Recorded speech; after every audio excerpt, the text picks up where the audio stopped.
yang dikenal dengan Ummu Sunnah, induknya hadis-hadis Nabi. Ya, seakan-akan seluruh hadis-hadis Nabi terangkum dalam hadis ini, yaitu hadis Jibril, di mana Jibril alaihissalam datang kepada Nabi sallallahu alaihi wasallam menjelma menjadi seorang manusia, kemudian bertanya kepada Rasulullah, "Ya Rasulullah, akhbirni anil Islam." "Ya Muhammad, akhbirni anil Islam." "Wahai Muhammad, kabarkanlah kepadaku tentang apa itu Islam." Maka Rasulullah SAW menjawab dengan rukun Islam. Kemudian beliau bertanya lagi, "Wa akhbirni anil iman." "Kabarkan kepadaku tentang iman." Maka Rasulullah SAW menjawab dengan rukun iman yang 6. Kemudian setelah itu Jibril berkata, "Wa akhbirni anil ihsan." Dan kabarkanlah kepadaku tentang ihsan. Maka Rasulullah SAW menjawab, "Al-ihsan an ta'budallaha ka'annaka tarahu, fa illam takun tarahu fa innahu yarak." Al-ihsan adalah engkau beribadah kepada Allah seakan-akan engkau melihat Allah. Jika kau tidak bisa melihat Allah, fa innahu yarak, maka Allah sungguh melihatmu. Berdasarkan hadis ini, para ulama menjadikan agama maratib, bertingkat-tingkat.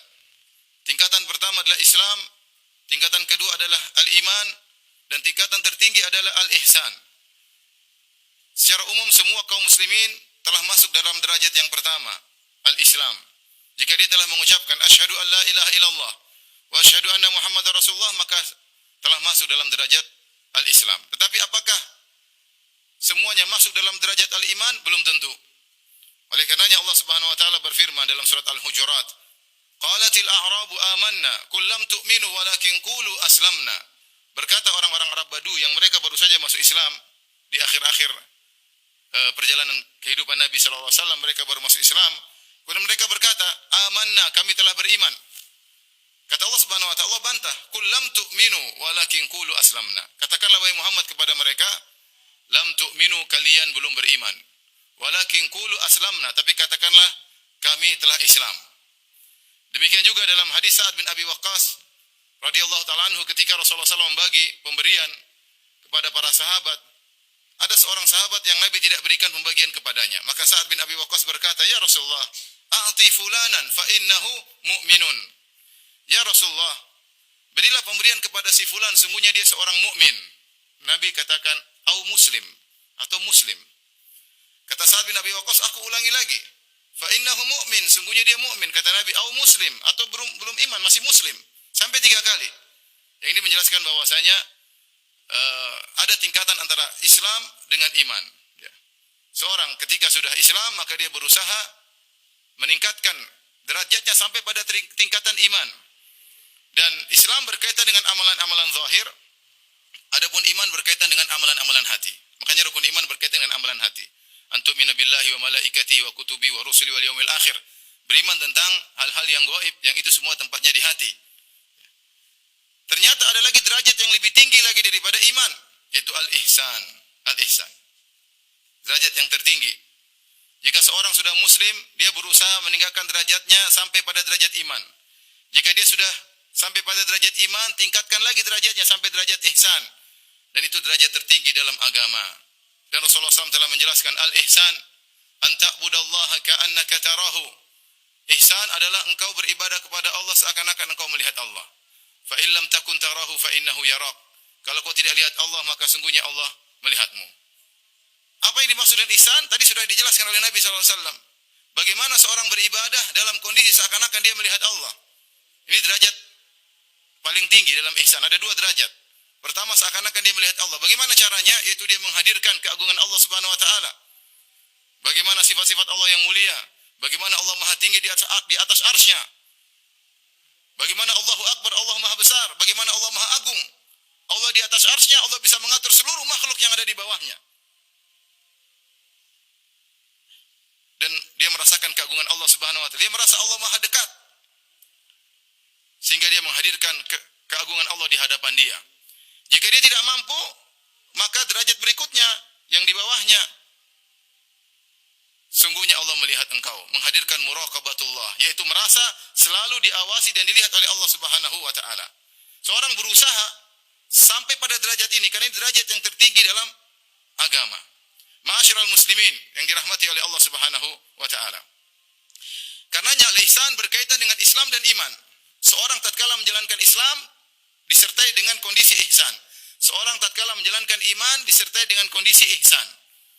Allah Subhanahu wa taala dalam ayat-ayat menggandengkan antara ihsan dengan amal dan iman. Seperti firman Allah Subhanahu wa taala, "Innal ladzina amanu wa amilus solihat, inna la nudhi'u ajral muhsinin."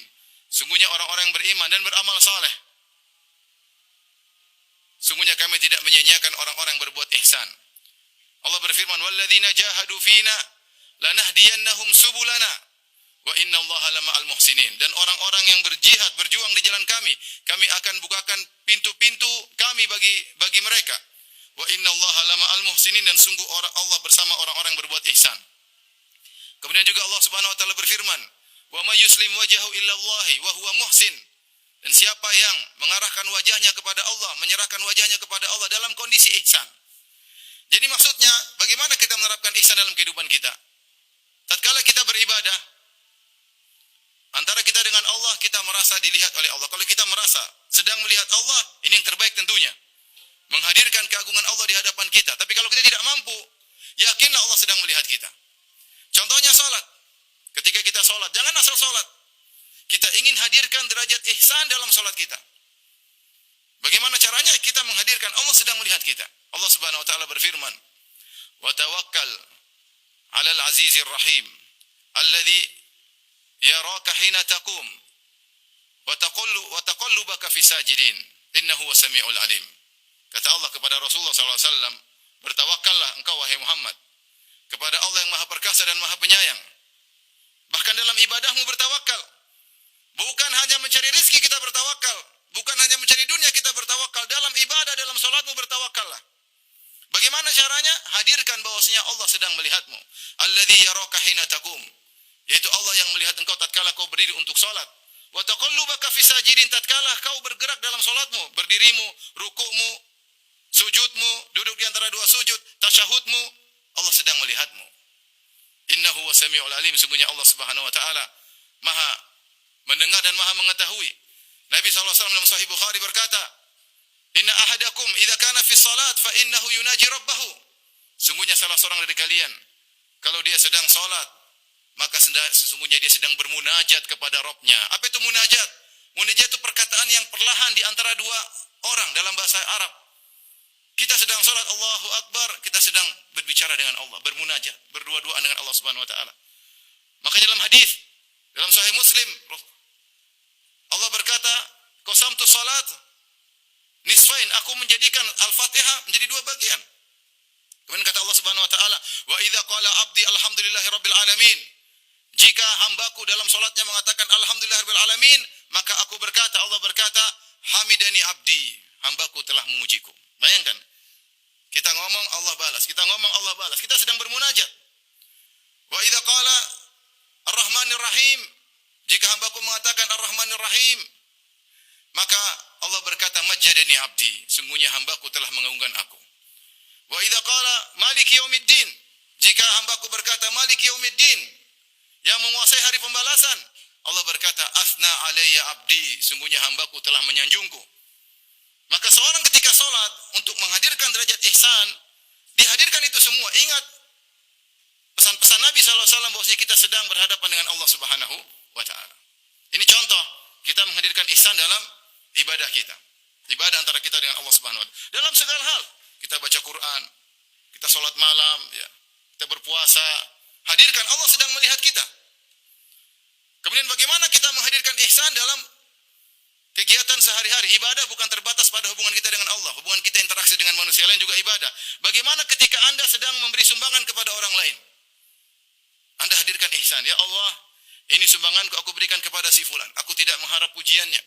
Ya, yang penting engkau sudah melihat aku telah memberikan kepadanya. Hadirkan Allah sedang melihat Anda ketika Anda menyerahkan sumbangan kepada orang miskin. Allah sedang melihatku. Allah sedang melihatku. Ketika Anda sedang berbakti kepada orang tua, Anda berusaha payah, mungkin harus bersafar ke tempat jauh untuk menyinggung orang tua. Anda hadirkan dalam perjalanan saya, Allah sedang melihat saya menuju orang tuaku. Hadirkan, itu namanya ihsan dalam berinteraksi dengan masyarakat. Dan itu pahalanya besar. Kita tahu pahala bertingkat-tingkat. Kata Ibnu Taimiyah rahimahullah taala, bisa jadi dua orang salat berdampingan satu dengan yang lainnya. Yang satu pahalanya, pahala antara satu dengan yang lainnya antara langit dan bumi. Kenapa? Yang satunya menghadirkan ihsan dalam ibadahnya. Yang satunya hanya sekedar salat, dia dapat pahala, iya. Kewajiban gugur, tapi pahalanya tidak seperti yang satunya, dia hadirkan ihsan dalam salatnya. Oleh karena ikhwan, kita berjalan waktu, kita beramal, maka hadirkan ihsan dalam kehidupan kita, ya, dalam kegiatan kita sehari-hari, sehingga kita sampai pada derajat tertinggi dalam agama dan kita meraih pahala sebesar-besarnya dari Allah Subhanahu wa taala. Aqulu qawli hadza astaghfirullah li wa lakum wa lisa'iril muslimin min kulli dhanbin wa khati'ah fastaghfiruhu innahu huwal ghafurur rahim. Alhamdulillahi ala ihsanih wa syukru lahu ala taufiqihi wa amtinanih wa asyhadu an la ilaha illallah wahdahu la syarika lahu ta'ziman li sya'ni wa asyhadu anna Muhammadan abduhu wa rasuluhu da'ila ridwanih. Allahumma salli alaihi wa ala alihi wa ashabi wa ikhwani. Ma'asyiral muslimin rahimakumullah. Sungguhnya jika seorang telah mencapai derajat ihsan, maka akan memudahkan dia pertama untuk ikhlas kepada Allah Subhanahu wa taala. Dia akan tersibukkan dengan bagaimana penilaian Allah terhadap dirinya. Bagaimana komentar Allah terhadap perbuatannya. Karena dia yakin Allah senantiasa melihat dan mengawasi apa yang dia lakukan. Makanya di antara definisi ikhlas adalah ya meninggalkan pandangan manusia karena sibuk dengan pandangan Allah kepadanya. Di antara definisi ikhlas yang disampaikan oleh para salaf adalah meninggalkan pandangan manusia terhadap perbuatannya karena sibuk dengan pandangan Allah terhadapnya. Jika seorang selalu meyakini Allah melihat apa yang dia lakukan, dia tidak terlalu peduli dengan komentar manusia. Dia tidak peduli dengan komentar netizen. Dia tidak peduli dengan komentar orang-orang yang berkomentar. Yang penting bagi dia bagaimana komentar Allah terhadap perbuatannya. Maka kebanyakan orang kalau susah untuk ikhlas, kenapa? Karena derajat ihsan hilang dari dirinya. Maka seorang berusaha melatih dirinya untuk yakin bahwasanya Allah sudah melihat saya. Kalau sudah lihat, sudah selesai. Saya tidak butuh lagi dengan pujian manusia. Saya tidak butuh lagi dengan balas jasa manusia. Allah sudah lihat, ada balasannya di sisi Allah Subhanahu wa taala. Ini yang pertama. Di antara faedah al-ihsan adalah seorang akan melakukan amal saleh dengan itqan, dengan amal yang terbaik. Innallaha yuhibbu idza amila ahadukum amalan an yutqinahu. Kata Nabi sallallahu alaihi wasallam, sungguhnya Allah suka, Allah mencintai seorang yang jika dia melakukan suatu amalan, dia melakukan dengan itqan, dengan sebaik-baiknya. Kalau dalam urusan dunia kita bilang dengan profesional. Dalam ibadah dia beribadah dengan sebaik-baiknya. Kalau dia salat maka dia berusaha untuk khusyuk, dia berusaha dengan berdiri dengan tenang, tumakninah, menjalankan sunnah-sunnah salat, dia berusaha beribadah dengan sebaik-baiknya. Kenapa demikian? Karena dia tahu Allah sedang melihatnya. Dia tahu Allah sedang perhatikan dia. Dia tahu Allah sedang menilainya. Seorang kalau dia sedang melakukan satu kegiatan kemudian dilihat oleh banyak orang, dia akan melakukan kegiatan dengan sebaik-baiknya. Itu penilaian manusia. Bagaimana dengan Allah Rabbul Alamin? Oleh karenanya, jika seorang tahu Allah melihatnya, dia akan berusaha sebaik-baiknya. Kalau dia berbakti kepada orang tua dengan sebaik-baiknya. Kalau dia sholat dengan sebaik-baiknya. Kalau dia berdakwah dengan sebaik-baiknya. Kalau dia menulis dengan sebaik-baiknya. Kalau dia menjalankan kewajibannya sebagai petugas pemerintah, dia menjalankan dengan sebaik-baiknya. Kenapa? Dia tahu Allah sedang menilainya. Ini manfaat daripada itqan, daripada al-ihsan. Wa ahsinu innallaha yuhibbul muhsinin. Berbuat ihsanlah kalian, sungguhnya Allah mencintai orang-orang yang berbuat ihsan. Dan di antara keutamaan yang teragung dari ihsan adalah memandang wajah Allah pada hari kiamat kelak. Dalam Sahih Muslim, Rasulullah sallallahu alaihi wasallam bersabda, "Idza dakhala ahlul jannatil jannah." Jika penghuni surga telah masuk dalam surga, yaqulu Allah tabaraka wa ta'ala, maka Allah berkata kepada para penghuni surga, "Turiduna syai'an azidukum?" Maukah aku tambahkan bagi kalian kenikmatan yang lain? Para penghuni surga heran, apalagi yang mau ditambahkan? Seluruh nikmat sudah mereka rasakan. Apa yang mereka minta dikabulkan, apa yang mereka hasratkan dikabulkan, apalagi mau ditambahkan? Maka para penghuni surga berkata kepada Rabbul Alamin, "Alam tubayyit wujuhana?" Ya Rabb kami, bukankah kau telah menjadikan wajah kami berseri-seri? Wa tudkhilnal jannah, kau telah masukkan kami ke dalam surga. Wa tunjina minan nar, dan kau telah menyelamatkan kami dari neraka jahanam. Apalagi ya Rabb?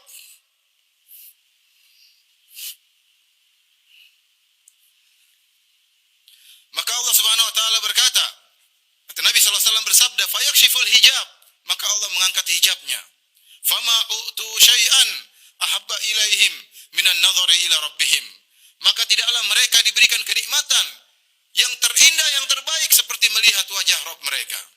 Kemudian Nabi SAW bacakan firman Allah, "Lilladzina ahsanul husna wa ziyadah."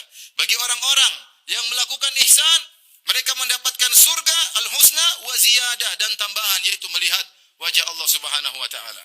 Kata Imam Ibn Rajab Al-Hambali dalam kitabnya Jamil Ulum wal Hikam, beliau berkata, kenapa? Al-jaza' min jinsil amal. Balasan sesuai dengan perbuatan. Ketika di dunia dia beribadah, berusaha seakan-akan melihat Allah, dan dia yakin Allah sedang melihat dia, maka balasannya dia akan melihat Allah pada hari kiamat kelak, dan itu adalah puncak dari kenikmatan di surga. Bahkan Imam Ibnu Qayyim rahimahullah dalam kitabnya Hadil Arwah ila biladil afrah mengatakan